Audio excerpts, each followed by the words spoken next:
기도해도 하나님 앞에 간구를 올려드렸습니다만 확산일로에 있는 코로나 바이러스가 이제는 숫자를 아주 무디게 만들어서 5만 명, 옛날에는 300명, 500명, 700명 그래도 벌벌 떨었는데 5만 명, 이제 10만 명 숫자에 어느새 둔감해지고 바이러스는 어느새 이제 떠나지 않고 우리 곁에 머물려고 하는 것 같습니다. 우리는 또 그 바이러스를 없애려고 했지만은 어쩔 수 없이 받아들이고 같이 별 탈 없이 잘 지냈으면 하는 그런 바람들을 가지고 있는 것 같습니다. 이렇게 바이러스로 2년 넘게 전쟁을 치르는 속에 우리의 마음과 삶이 굉장히 피폐해진 면이 있는데 그런 와중에 또 우리나라는 지금 대선을 치르느라고 아주 나라가 둘로 갈라져서 많이 정치에 관심이 없는 사람들도 적지 않은 스트레스를 받는 가운데 있습니다. 이런 속에서 사방에 우겨삼을 당하고 어떤 시련들이 우리를 위협하고 있는 상황이지만 그 어려움이나 시련을 이겨내는 성도가 여러분이기를 축복합니다. 잘 이겨가는 사람들이 되어지기를. 에베소 교인들을 생각하면서 바울 사도가 그 교인들이 주님의 사랑에 감격하고 그 사랑으로 인해서 이 주변 상황이 어떠하든지 간에 그 어려움들, 그 시련들에 눌리는 사람이 아니라 믿음으로 말미암아 그것들을 이겨내고 승리하고 기뻐하고 그 환경 속에서도 평안할 수 있는 은혜를 구하였습니다. 가만히 보니 그렇게 믿음으로 세상을 이기는 사람들이 아니라는 것이 느껴졌기 때문입니다. 어떤 시련이 와도 어떤 위기 속에서도 예수 그리스도의 이름과 믿음으로 승리할 백성이 되어졌으면 좋겠는데 그게 안타까운 마음이 들어서 그렇지 않으면 어떡하나 하는 걱정 때문에 바울 사도는 기도합니다. 하나님 제발 우리 에베소 교회 성도들이 그 속사람이 능력으로 강건하여져서 믿음으로 말미암아 그리스도가 그 마음에 머물러 계시고 하나님의 사랑이 어떠한지 그리스도의 사랑의 길이와 너비와 높이와 깊이가 어떠한지를 깨달아서 지식을 초월하는 그리스도의 사랑을 경험해서 하나님의 그 충만하심으로 충만한 사람이 되게 하여 주옵소서. 기도하지 않을 수 없었던 것 같습니다. 오늘 여러분에게 이 기도가 성취되는 은혜가 있기를 축복합니다. 우리가 이 세상에서 무슨 일을 만나든지 당하든지 간에 그 속에서 그것들을 이겨내는 성도, 그런 성도로서의 표시가 드러나는 그리스도가 마음에 계시는 사람으로 믿음으로 이 세상 나라가 아니라 영원한 나라를 바라보고 있는 사람으로 이 세상에 우리가 발을 딛고 있지만 우리의 소망은 세상에 있는 그 무엇이 아니라 하나님 나라의 소망이 있음을 분명하게 보여주는 교회 여러분이기를 축복합니다. 세상에서 못 살고 병들고 지치고 힘든 속에 있지만 나이 들고 늙어가고 연약함 속에 있지만 그러나 그 속 사람이 능력으로 강건해져서 사람들이 볼 때에 저 사람 어떡하나 하지만 우리 안에는 믿음으로 말미암아 우리 안에 계신 그리스도로 말미암아 그분이 나를 사랑하시는 그 사랑으로 말미암아 하나님의 충만한 모습이 병든 속에도 늙음 속에도 연약함과 가난한 속에도 보여져서 다른 사람이 우리를 볼 때에 신비로움을 느끼거나 놀라움을 느끼게 되기를 축복합니다. 그것이 우리의 삶이요 그리스도인들에게 허락하신 축복인 줄로 믿습니다. 그것을 누리지 못하고 얻지 못한다면 우리는 큰 손해를 보고 있다 그렇게 여겨집니다. 그래서 오늘 이 기도가 성취되어지기를 바라는 마음으로 몇 주간 설교한 마지막 설교를 오늘 그리스도의 사랑을 알게 되기를 하는 제목으로 다루겠습니다. 여러분 믿음으로 말미암아 그리스도가 마음에 계신 사람들은 증거가 드러납니다. 표시가 납니다. 사인이 보입니다. 아, 저 사람 예수 믿구나. 아, 저 사람 속에 예수님이 계시구나. 그게 뭔 것 같습니까? 그리스도가 마음에 계셔서 그 마음에 계신 그리스도로 말미암아 우리가 충만하여 살아갈 때에 우리에게 보여지는 사인이 뭘 것 같습니까? 갑자기 헌금을 많이 하게 될까요? 주님 이러면서 드리는 사람이 될 수도 있겠지요. 또 더 많이 헌신하고 봉사하고 열심히 교회에 나와서 기도하는 사람들이 될 수도 있겠습니다. 예수님이 마음에 계시고 그 예수님으로 충만하고 속사람의 능력으로 강건해질 때에 드러나는 그리스도인으로 가장 중요한 핵심적인 표징은 사랑입니다. 인격이 변하여 사랑의 사람이 되어지는 것입니다. 믿음으로 말미암아 그리스도 예수님이 내 안에 계신 사람에게는 반드시 그런 인격의 변화로 말미암은 사랑의 표징들이 드러나게 되어 있습니다. 성령의 열매를 여러분 잘 아시죠? 9가지 성령의 열매라 그럽니다. 사랑, 희락, 화평, 오래 참음, 자비, 양성, 충성, 온유, 절제.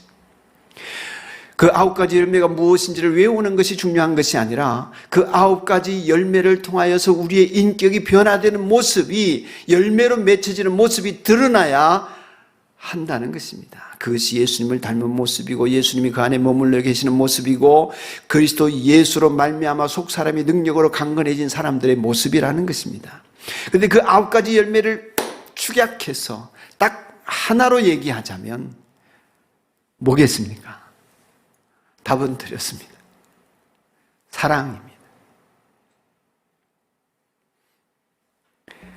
그리스도의 사랑을 알고 지식에 넘치는 그리스도의 사랑을 경험하고 그 사랑 가운데 뿌리를 받고 털을 잡은 사람에게 나타나는 모든 삶의 행위는 사랑으로 축약되어 나타납니다. 그 모든 중심의 원리가 사랑이라는 것이죠. 로마서 13장 8절 이하를 보면 서로 사랑하는 것 외에는 아무에게도 아무 빚을 지지 마십시오. 남을 사랑하는 사람은 율법을 다 이룬 것입니다. 모든 계명은 내 이웃을 내 몸과 같이 사랑하여라 하는 말씀에 요약되어 있습니다.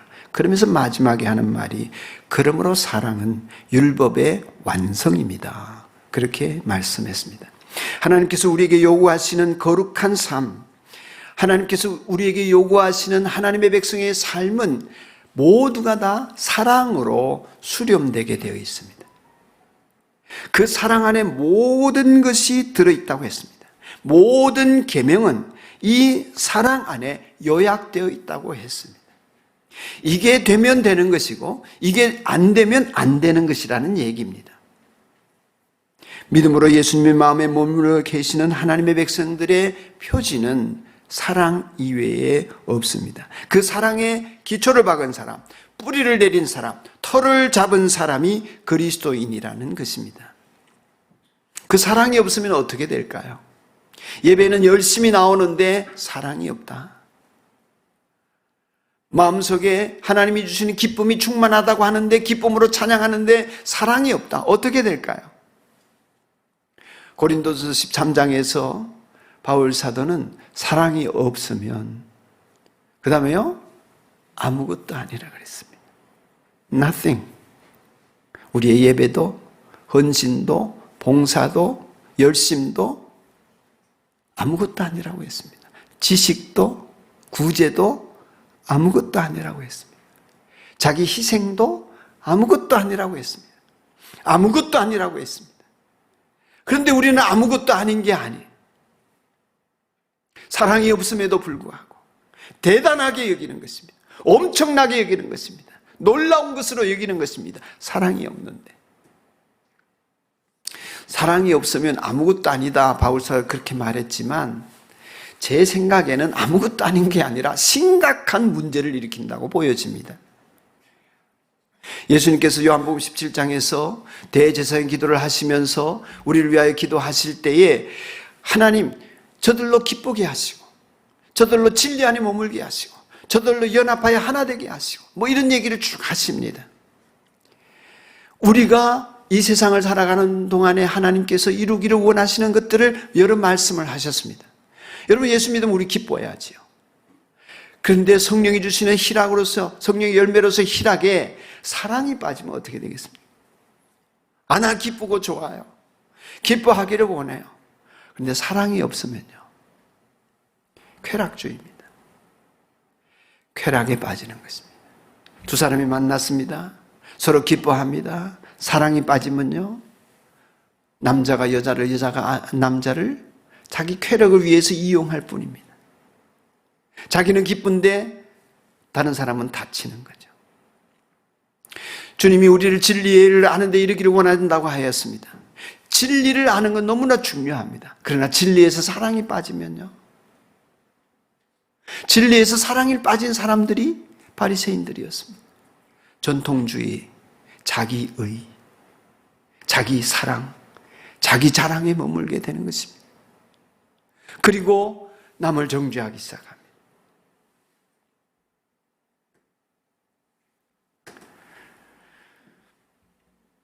하나님께서 우리를 거룩하게 만들어 달라고 예수님이 기도하셨습니다.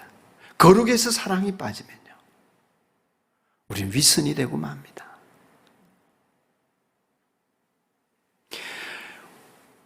요한복음 17장 21절에 이르러서는 예수님께서 저희로 하나가 되게 하사 하나님께 아버지께서 나를 보내신 것을 세상에 알도록 해달라고 우리의 하나됨을 위하여 기도하셨습니다. 연합입니다. 교회는 연합되어야 되지요. 하나 되어야 되지요. 우주적인 교회를 이루어야 되죠. 그러나 그 연합에서 사랑이 빠지면요,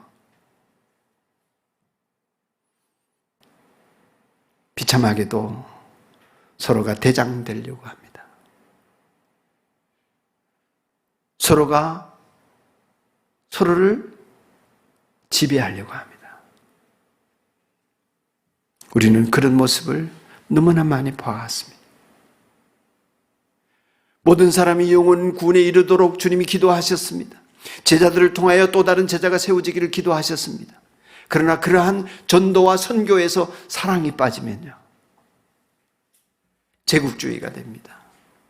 우리 17, 18세기, 19세기에 이르기까지 기독교 제국주의가 어떻게 중상주의를 통하여서 세상을 지배하고 예수 그리스도의 이름으로 세상에 권력을 행사했는지를 잘 압니다. 그러므로 인도네시아도, 인도도, 말레이시아도 기독교의 복음을 들고 수많은 선교사들이 그곳에 갔었지만은 그들은 기독교를 받아들이지 않았습니다. 선교의 사랑이 빠지면 제국주의로 그 땅과 사람들을 이용하려고 할 뿐인 것이죠. 우리 그리스도인들은 어떤 업적을 만들어내고 있는가, 이것을 눈에 보이기 때문에 너무나 중요하게 생각할 수 있습니다. 인간들은 그래요. 눈에 보이는 것으로 평가합니다. 그러나 속사람이 능력으로 강건해져서 그리스도가 그 안에 믿음 가운데 머물러 계시고 그리스도의 사랑의 깊이를 알게 되고 그 지식에 초월한 그리스도의 사랑이 어떠한지를 알고 마침내 하나님의 충만하심으로 충만한 사람은 내가 사랑하는 사람인가? 나는 사랑하고 있는가? 그 질문을 끊임없이 반복하게 됩니다.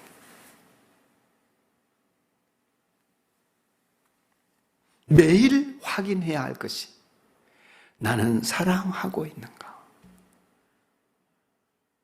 나는 그리스도 예수 안에 있으며 그리스도 예수 안에 있음으로 말미암아 내 안에 계신 예수 그리스도로 살아가면서 사랑하고 있는가?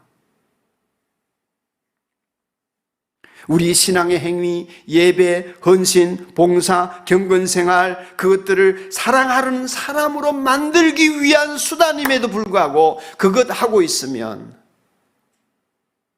나는 괜찮은 신자라고 얼마든지 내세울 수 있는 것이 인간의 타락한 죄성입니다.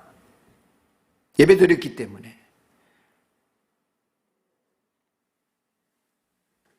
감사 나눔을 하고 목장 모임을 하고 에스라 타임 경건의 시간을 가지고 그런 것들이 신앙생활의 목표가 아님에도 불구하고 그것들을 하면 나는 신앙생활을 한다라고 착각하기 쉬운 것이 우리입니다.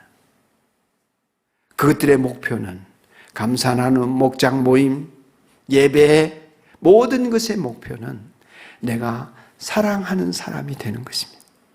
하나님 사랑, 이웃을 사랑하고, 그것이 아니고 종교생활 자체가 목표가 되어 있고 목적이 되어 있고, 그러니 성경 공부 열심히 한 사람 중에 욕먹는 사람이 더러 있는 거예요. 기도 열심히 하는 사람 중에 입만 열면 다른 사람의 가슴을 후벼 파는 얘기를 하는 사람이 있는 거예요. 감사 나눔을 열심히 하는데 자기 자랑과 과시와 남들이 어떻게 볼까에 초점을 맞추는 사람이 있는 거예요. 어떤 행위나 어떤 결과, 그 모든 그리스도인으로서의 살림살이의 핵심은 나 안에, 내 인격에 그리스도로 말미암아 그리스도의 사랑이 드러나고 그리스도의 사랑으로 사람인가, 이 변화가 일어나는가, 이것이 점검이 되어지고 그것들을 잘 자기 내면을 살펴야 하는데도 불구하고 우리는 쉽게 다른 사람에게 보여지는 것을 위하여서 연극을 할 수 있습니다. 얼마든지 우리는 그것들을 자랑 삼아 뻔뻔하게 살아갈 수 있는 죄인들입니다. 그래서 하나님 앞에서 전혀 인정되지 않는 행위임에도 불구하고 자기 스스로를 속이면서까지, 자기를 속이면서까지 나는 거룩하고 나는 진리 안에 있고 믿음으로 산다고 우길 수 있는 것이 우리들입니다. 바리새인들이 그랬습니다.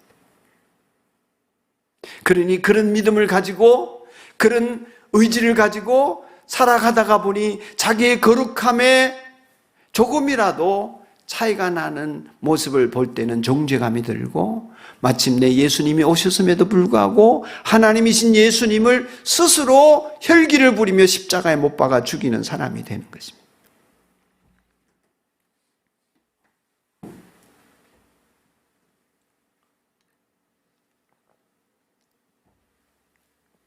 오늘날 우리들 안에, 우리 그리스도인들 안에 이런 일들은 성경에서 예수님 때만 일어난 것이 아니라 지금 우리들이 서로를 그렇게 죽이려고 하는 때가 적지 않은 것 같습니다. 교회 안에서 나와 삶의 방식이 다르거나 생각이 다르거나 뜻이 달라서 서로를 죽이려고 합니다. 죽이면 큰일 나니까 못 죽일 뿐이지, 뒷감당이 안 돼서. 예수님 때나 지금이나 우리는 그렇게 내 뜻에 맞고 내 마음에 맞을 때야 하하호호 하면서 잘 지내지만, 조금이라도 감정이 틀어지고 뜻이 맞지 않고 생각이 다른 것이 보이면 정죄함에 머물지만 않고 서로를 없애려고 합니다. 그러면서 나는 거룩에 있고 진리 안에 있고 나는 믿음으로 산다고 할 수 있는 그런 명분을 가지고 사는 것입니다. 그 명분을 따라서 수고도 하고 헌신도 하고 봉사도 하고 헌금도 합니다. 충성도 합니다. 얼마든지 그럴 수 있습니다.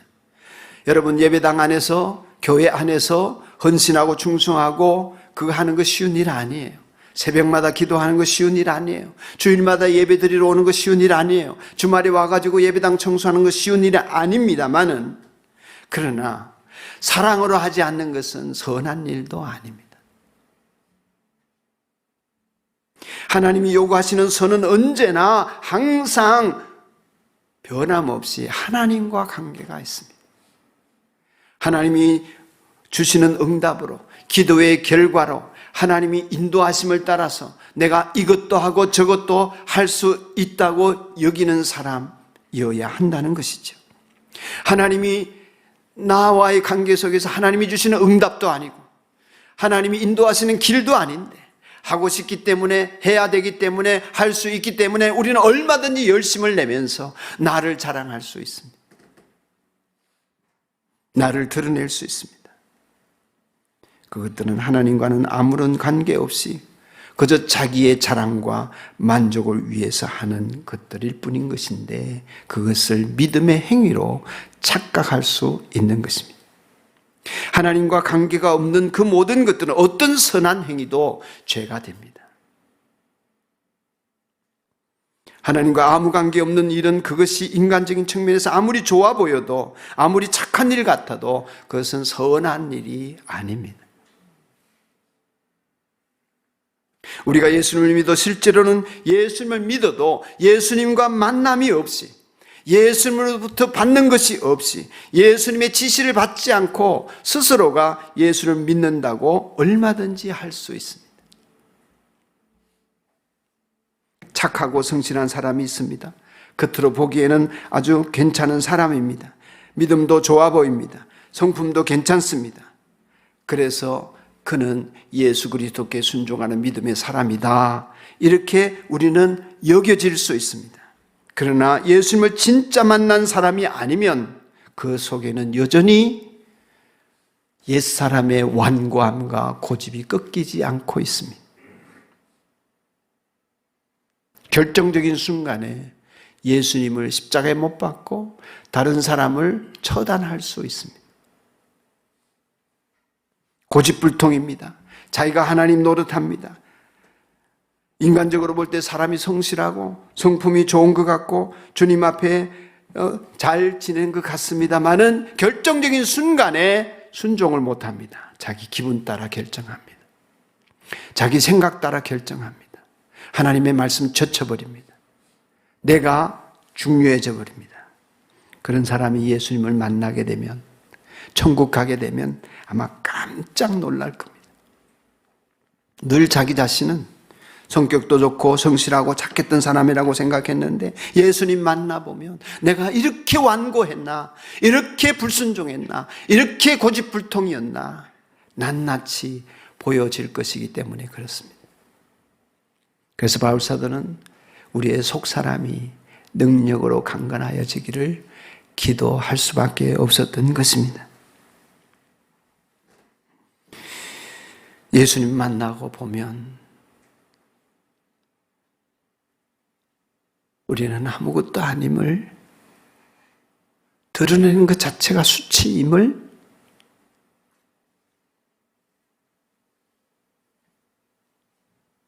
너무나 부끄러움을 고백하지 않을 수 없을 것입니다. 몇 주 전에 제가 신학교 다닐 때부터, 그러니까 20대 후반이죠. 신학교 다닐 때부터 알고 지내던 권사님에게서 전화가 왔습니다. 일산에 아주 제일 큰 교회를 아마 섬기고 있는, 그때 그 교회가 개척 당시부터 열심히 충성하셨습니다. 무슨 이야기 중에 저에게는 다른 걸 물어보러 전화를 하셨는데, 어떤 얘기 중에 목사님, 제가 그 건축할 때 아파트 한 채 바쳤잖아요, 이런 얘기를 하는 거예요. 그래, 잘했다고는 했죠. 근데 그때 제 심정이 어떤 줄 아십니까?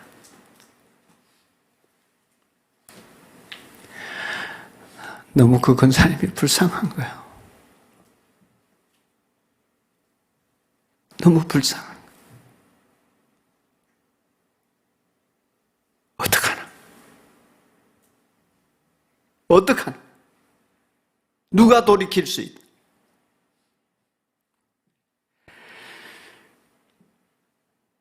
여러분, 주님을 만나게 되면, 주님 만나면 상상할 수 없는 나의 모습을 보게 됩니다.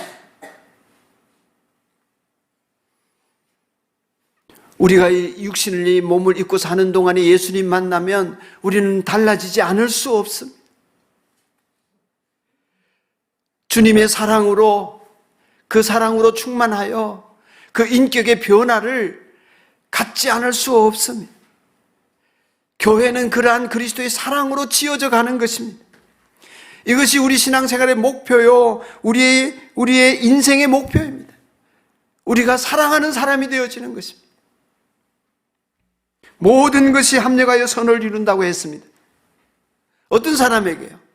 하나님을 사랑하는 사람, 그 뜻대로 부르심을 입은 사람들이라고 했습니다. 그에게는 모든 것이 합력하여 선을 이룬다고 했습니다. 하나님의 뜻과 목적이 이루어진다는 거예요. 하나님의 뜻과 목적이 이루어지는 하나님의 사람들, 하나님이 사랑하는 사람들, 하나님 부르신 사람들, 그 뜻과 목적이 무엇입니까? 데살로니가전서에 보면 4장 3절에 하나님의 선하신 뜻은 너희의 거룩이라고 말씀하셨습니다. 무엇이 거룩입니까? 하나님의 뜻은 하나밖에 없어요. 우리가 하나님을 닮아 내가 거룩하니 너희도 거룩하라 하신 것을 이루는 것입니다. 우리 신앙생활의 목적은 거룩입니다. 그 거룩은 바리새적인 거룩이 아니에요. 바리새적인 거룩이라고 하는 것은 남들이 나를 어떻게 볼까 전전긍긍하는 거예요. 남들이 나를 어떻게 볼까? 그러나 내가 거룩하니 너희도 거룩하라 하신 하나님의 거룩, 예수님의 거룩이라고 하는 것은 어떻게 하면 다른 사람을 사랑할까요? 나를 희생했으라도 저 아담을 살릴까? 저 이스라엘을 살릴까? 어떻게 하면 나랑 가까이 지내면서 나와 함께 살 수 있게 만들까? 돕는 거예요. 바리새적인 거룩은 남을 정죄하게 됩니다. 그러나 예수님의 거룩은 그 사람을 성공시키고 잘되게 하고 복되게 하고 주님 앞으로 나아가게 하고 하늘나라에 이르게 하기 위해서 바쳐주는 거예요. 섬기는 것입니다. 사랑하는 거예요. 그게 거룩입니다. 점잖은 게 거룩이 아니고. 예수님은 그래서 예수님의 거룩함으로 죄인인 우리를 위하여서 목숨을 내어놓으셨습니다.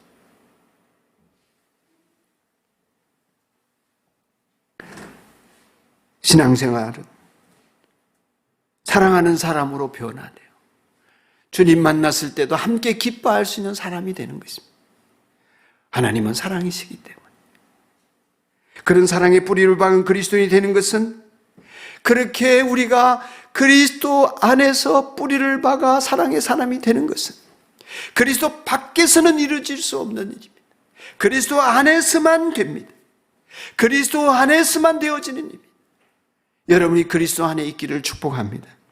그리스도의 사랑이 어떠한지를 깨달아야 합니다. 깨달을 수 있기를 바랍니다. 하나님 안에 있는 여러분을 발견하시고 여러분, 진짜 여러분이 누구인지를 잘 살펴서 느끼셔야 합니다.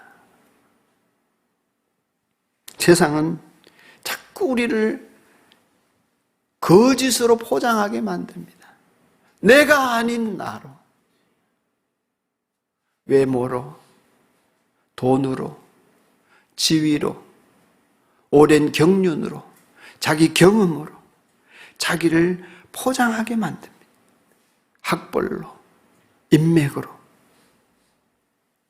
자기 힘으로. 그러다 보니까 마음이 다 병들어 있습니다. 자기가 아닌 자기로 삽니다. 마음이 회복되지를 않습니다. 하나님께서는 그리스도 안에서 내가 누구인지를 분명히 보게 하십니다. 벌거벗은 나를 보게 하십니다. 남들의 평판을 보고 나를 느끼게 하시는 것이 아니라 하나님이 보시는 나를 보게 해주십니다. 학벌 떼고, 외모 떼고, 문벌 떼고, 지식 떼고, 지위 떼고, 자기 경험 벗고, 그래서 나를 보면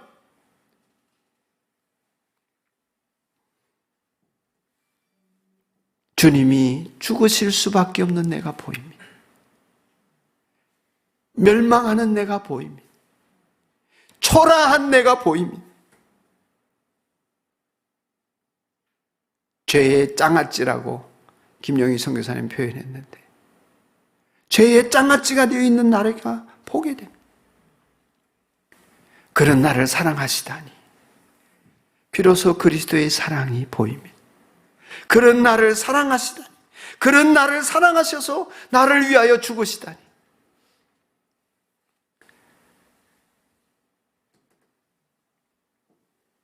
그 사랑을 알면 어떻게 되시는지 아십니까? 그런 사랑을 알면 비로소 나를 사랑하게 됩니다.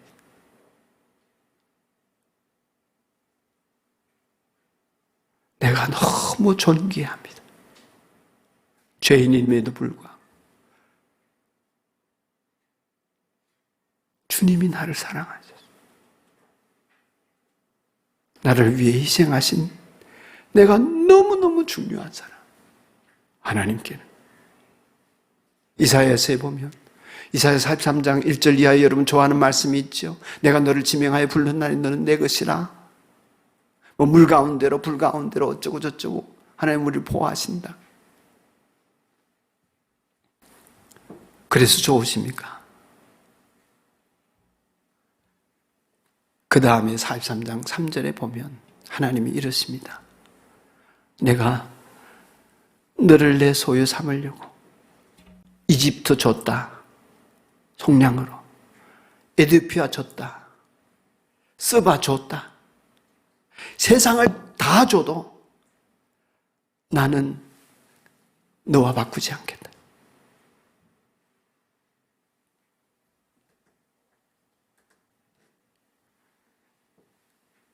하나님의 사랑을 알면 우리가 너무 소중한 존재가 되어집니다. 나를 사랑하게 됩니다. 저는 초등학교 2학년 때 은혜를 받고 하나님의 사랑을 가슴 깊이 새겼습니다. 저는 고아처럼 살았기 때문에 어머니 아버지의 사랑을 잘 몰랐어요. 하나님은 부모의 사랑을 모르는 저에게 내가 얼마나 소중한 존재인지 하나님 나를 사랑하시는 것을 통하여서 보게 해주셨습니다. 세상이 다 나를 버려도 하나님이 나를 사랑하신대. 이 믿음이 너무나 강력하게 자리를 잡으니까 여러분 제가 일평생 살아오는 동안에 특별히 중고등학교 청년 대학 시절을 보내면서 교육자 시절을 보내면서 저는 가난하고 못 먹고 그저 그렇게 힘들게 지냈습니다. 그러나 누구도 저를 보고 가난한 사람이라고 여기지를 못했습니다. 부잣집 아들인 줄 알았어요. 부모님의 많은 사랑을 받고 자라난 부잣집 막내 아들 같았다고. 누구는 또 큰아들 같았다고. 사람 판단은 믿을 게 못 돼요. 우리 아내도 속았잖아요. 제가 굉장히 부잣집 아들이. 굉장한 것은 아니지만. 제 인생의 얘기를 듣는 사람들마다 깜짝 놀랐습니다. 목사님한테는 그런 것이 보이질 않는다. 어릴 때부터 그랬습니다. 남을 돕고 남에게 베풀며 살았지 제게는 상처가 보이지 않았습니다. 다른 사람들이 나에게 상담하러 오고 중고등학교 시절부터 친구들을 도우면서 지내왔습니다. 이유는 하나입니다. 하나님 나를 사랑하기에 내가 얼마나 소중한지를 알았습니다. 나를 사랑할 수 있었습니다. 세상 사람들이 뭐라 해도 나를 사랑하시는 하나님 사랑 때문에 그 사랑에 힘입어서 여기까지 온 것입니다. 여러분 예수님께서 세례받고 올라오실 때에 성령이 비둘기같이 내려오시면서 하늘에서 음성이 들렸다고 그러죠. 이는 내 사랑하는 아들이다. 내가 너로 인하여 기뻐한다. 내가 말할 수 없이 너를 기뻐한다. 기뻐서 어쩔 줄 모르겠다. 하나님 그러신다고 하셨습니다. 여러분 그 예수님이 세례받고 올라오실 때 예수 믿는 여러분도 그 안에 계셨다는 거 아십니까? 그 예수님을 보고 내가 너를 기뻐한다 하신 그 기쁨이 오늘 여러분에게 세례받은 여러분에게 예수 믿는 여러분에게 있는 걸 아십니까? 비록 초라하고 죄짓고 못나고 약점이 많아도 하나님이 여러분을 기뻐해서 어쩔 줄 몰라 하신다는 것입니다. 여러분이 예수님 안에서 구원받은 사람들이라면 예수님이 십자가에서 달려 돌아가실 때, 예수님이 세례받고 올라오실 때 여러분 그 안에 계셨던 것입니다. 그러니 하나님이 예수님에게 하신 말씀은 곧 나에게 하신 거죠. 나를 사랑하신다는 것입니다. 하나님 우리에게 너는 내 사랑하는 딸이다. 나는 내 사랑하는 아들이다. 내가 그 사랑을 이루기 위하여 내가 죽었노라. 그게 여러분입니다. 여러분 이럴 수 있습니다. 아이고 이러고도 내가 뭐 하나님 자녀인가 뭐 하나님 나를 사랑하실까? 여러분 하나님 미워할 조건 찾지 마세요. 그건 하나님 다 알고 계십니다. 지금 반복해서 죄를 지어도, 지금 넘어져도, 지금 연약해도 하나님에게는 그게 큰일이 아니에요. 그런 줄 알고 사랑하시는 거예요. 그럼에도 불구하고 사랑하시는 거예요. 끝까지 사랑하시는 거예요. 그렇게 귀한 존재들입니다. 그 사랑을 알고 자기를 사랑하게 될 때에 비로소 아무런 대가 없이 다른 사람에게 베풀고 나눌 수 있게 됩니다. 여러분 안에 지금 미워하는 사람이 있습니까? 누구 때문에 감정이 상했습니까? 길을 가다가도 화가 납니까? 운전하다가도 화가 납니까? 그럴 수 있지요. 그럴 수 있습니다. 그러나 그리스도의 사랑이 우리를 강권하시면 그 분노와 미움이 금방 사라지게 됩니다. 나를 사랑하시는 그 사랑에 힘입어서 다른 사람을 선대할 수 있습니다. 내 편에서 먼저 화해할 수 있습니다. 내가 먼저 손 내밀고 내가 먼저 사랑할 수 있습니다. 마침내 내 원수에게라도 그 사랑을 나눌 수 있습니다. 이 그리스도의 사랑을 경험하러 알게 되기를 주님의 이름으로 축복합니다. 사모하십시오. 기도하십시오. 그 사랑을 묵상하십시오. 간구하십시오. 주님은 여러분을 사랑의 사람으로 이끌어 주실 것입니다.